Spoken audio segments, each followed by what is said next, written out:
दोस्तों, आज मैं आपको कोरोना काल में घर में संक्रमण से कैसे बचें इसके बारे में जानकारी दूंगा। इस समय पूरे विश्व में कोरोना ने अपना कहर बरपा रखा है। यह एक संक्रामक बीमारी है। यह वायरस धातु, प्लास्टिक, कागज आदि पर रह सकता है। यदि किसी वस्तु पर यह वायरस होता है तो जितने व्यक्ति उस वस्तु को छुएंगे वह सभी संक्रमित होते जाएंगे। और इसलिए भारत सरकार ने सभी धार्मिक स्थल, ट्रेन, बस, हवाई सेवा, जिम, मॉल आदि सभी बंद किए हुए हैं। संक्रमित व्यक्ति के संपर्क में आने से भी व्यक्ति बीमार हो सकता है। इसलिए शासन ने निर्देश दिए हैं कि घर से निकलते समय मास्क लगाना जरूरी है, सामाजिक दूरी का पालन करना पड़ेगा और इस समय हमें ज़्यादा से ज़्यादा घर में ही रहना है। बहुत ज़रूरी हो तो ही घर से बाहर निकलना है। घर में रहते हुए हमें क्या सावधानी बरतनी है, मैं उसके बारे में आपको बताता हूँ। हम नित्य क्रियाओं में छोटी छोटी सावधानियां बरतकर इस संक्रमण से बच सकते हैं। सबसे पहले तो हमें सूर्योदय से पहले उठने की आदत डालनी चाहिए। अब मैं शुरू करता हूँ बाथरूम से। घर के सभी सदस्यों के टूथब्रश, नहाने के साबुन, शरीर पोंछने का टॉवल, तौलिया, ये सब अलग अलग होने चाहिए। एक दूसरे की निजी वस्तुओं का इस्तेमाल नहीं करना चाहिए।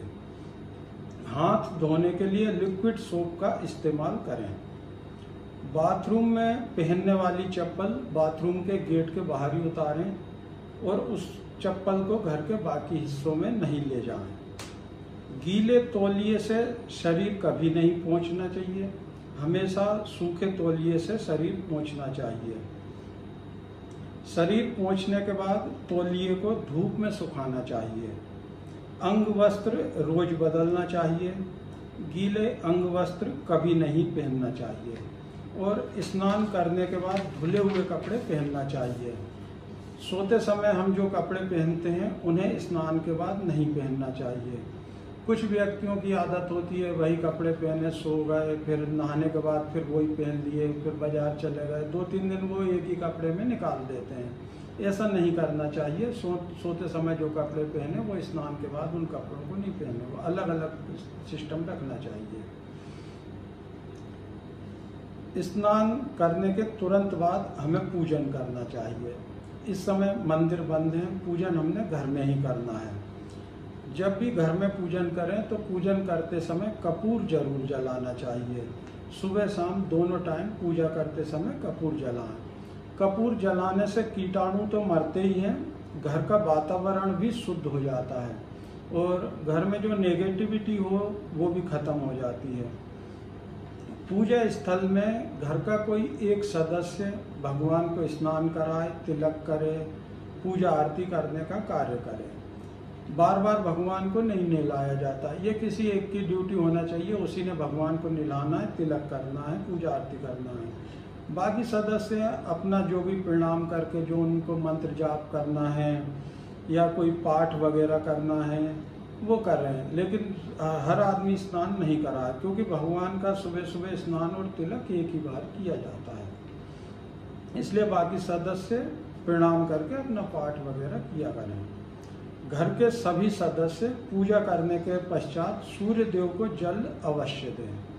सूर्य की किरणों में कई रोगों के कीटाणु नष्ट करने की क्षमता होती है, इसलिए सूर्य देव को जल अवश्य देना चाहिए। अब मैं भोजन के बारे में बताता हूँ। जैसे नमक है, अचार है, चटनी है, मुरब्बा है, हलवा है, दही बड़े है। कई लोग क्या करते हैं, ऐसे चुटकी से नमक भर के डालते हैं, अचार ऐसे उठाते हैं। तो इन चीज़ों को है ना चम्मच से परोसना चाहिए। अगर आपको कोई ऐसे परोसे हाथ से तो आप उस चीज़ को खाने से इनकार कर दें, इससे भी संक्रमण फैल सकता है। तो आप हमेशा ध्यान रखें, कोई भी चीज़ है, नमक, अचार, चटनी, मुरब्बा, हलवा, दही बड़े वगैरह, ये हाथ से नहीं लेने हैं, चम्मच से लेना है। उंगलियों से इनको नहीं छूना है। ये बिल्कुल ही गलत तरीका होता है। ना खुद लें ना किसी को दें। और पानी हमेशा गिलास से पिएं। पानी कुछ लोग ऐसे हाथों की उंगली ऐसे बनाते हैं, कुछ ऐसे पानी नहीं पीना चाहिए, हाथों से ही संक्रमण फैलता है। तो हमेशा गिलास से पानी पिएं।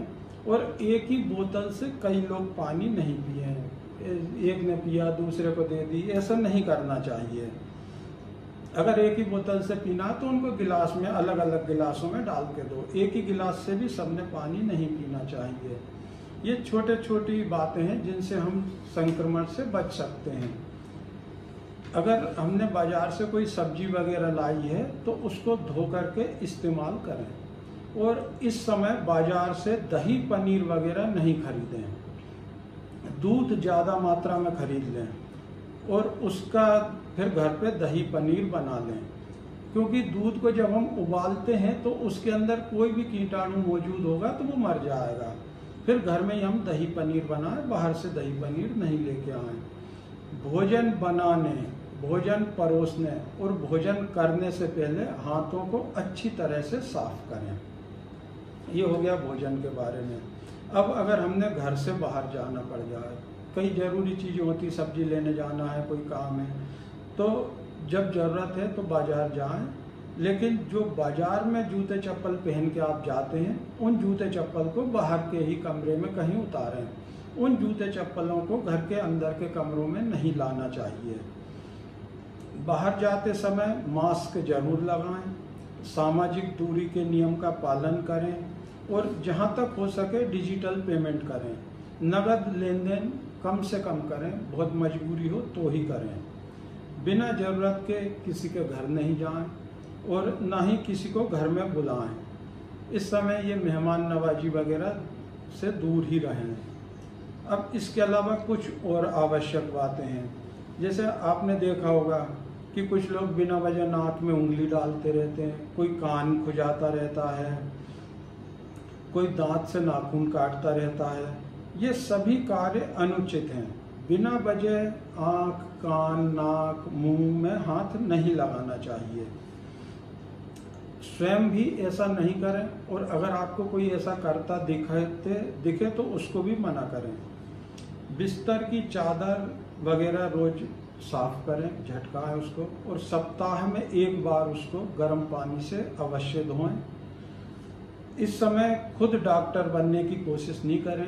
अगर स्वयं को या घर के किसी सदस्य को कोई प्रॉब्लम हो तो डॉक्टर से संपर्क करें। डॉक्टर जो दवाई लिख के देता है वही दवाइयाँ खाएं, अपनी मर्जी से कोई दवाई नहीं खाएं और डॉक्टर के निर्देशों का पालन करें। धूम्रपान ना करें, पान गुटखा नहीं खाएं, घर में इधर उधर नहीं थूकें। खाना खाने के बाद सौंफ और मिश्री खाने की आदत डालें। अगर आप शुगर पेशेंट हैं तो मिश्री नहीं खाएं, केवल सौंफ खाएं। खाना खाने के बाद आदत होती है कुछ ना कुछ खाने की। सौंफ बहुत फ़ायदा करती है और बहुत उपयोगी होती है। घर के अंदर तथा घर के बाहर, घर के आसपास साफ सफाई रखें। इस समय अगर आपके घर के आसपास कोई गरीब ज़रूरतमंद परिवार है तो ऐसे समय में उसकी मदद जरूर करें। ये ध्यान रखें कि आपके मोहल्ले में कोई भूखा नहीं सोना चाहिए। आपकी जितनी सामर्थ्य बनती है उतनी मदद करें। इसके अलावा पक्षी जानवरों के लिए भी भोजन पानी की व्यवस्था करें। दोस्तों, कलयुग में अन्न दान का विशेष महत्व होता है, लेकिन दान पुण्य होते हैं अपनी सामर्थ्य अनुसार, जितनी आपकी क्षमता हो। इसमें कोई जबरदस्ती नहीं होती है। घर में बच्चों को हाथ मुंह पोंछने के लिए अलग से छोटा टॉवल, नैपकिन बोलते हैं, वो दें। उस नैपकिन को 24 घंटे में एक बार गर्म पानी से साफ जरूर करें, या रोज सुबह धुला हुआ दे दिया। ध्यान रखें दोस्तों, तुलसी का पौधा घर में जरूर होना चाहिए। तुलसी में कई रोगों के कीटाणुओं को नष्ट करने की क्षमता होती है। तुलसी बहुत गुणकारी मानी गई है। तुलसी के पत्ते भी खाने चाहिए। शास्त्रों में कहा गया है कि तुलसी के संपर्क में जो वायु आती है वो जहाँ जहाँ से गुजरती है वहाँ वहाँ के कीटाणु नष्ट करती जाती है। तुलसी को रोज सुबह जल चढ़ाएं। शाम को तुलसी के पौधे के नीचे दीपक जलाना चाहिए। इससे रोगों के कीटाणु तो नष्ट होते ही हैं, हमारे अशुभ ग्रहों के प्रभाव भी समाप्त होते हैं। इस समय हाथ मिलाने, गले मिलने से परहेज करें। पैर भी न छुएं। दूर से ही हाथ जोड़कर, सिर झुकाकर प्रणाम करें। भोजन जितना जरूरत हो उतना ही बनाएं। बासी भोजन नहीं खाएं। और देखा होगा आपने, गुथा हुआ आटा फ्रिज में रख देती हैं लेडीज। गुथा हुआ आटा कभी भी फ्रिज में नहीं रखना चाहिए। इसमें कीटाणु तो पनपते ही हैं। इसको शास्त्रों की दृष्टि से देखें तो पिंड कहा जाता है इसको। ये घर में नकारात्मक ऊर्जा प्रवेश कर जाती है, इसलिए कभी भी गुथा हुआ आटा फ्रिज में नहीं रखना चाहिए। अगर धोखे से आटा ज़्यादा गूंद गया है तो आप उसकी रोटियां बना के पक्षी जानवरों को डाल दो, लेकिन गुथा हुआ आटा कभी नहीं रखो कि सुबह का शाम, शाम का सुबह, ऐसा नहीं करना चाहिए। और आजकल बासी भोजन बिल्कुल ही नहीं करना चाहिए। समय समय पर अपने हाथों को सैनिटाइज से साफ करते रहें। और जो घर की, जैसे दरवाजे का हैंडल है, अलमारी का हैंडल है, जो चीज़ें सभी लोग छूते रहते हैं, उनको भी समय समय पर आप सैनिटाइजर से साफ करते रहें। और शासन के निर्देश अनुसार अपने मोबाइल पर आरोग्य सेतु ऐप जरूर डाउनलोड करें। धन्यवाद दोस्तों।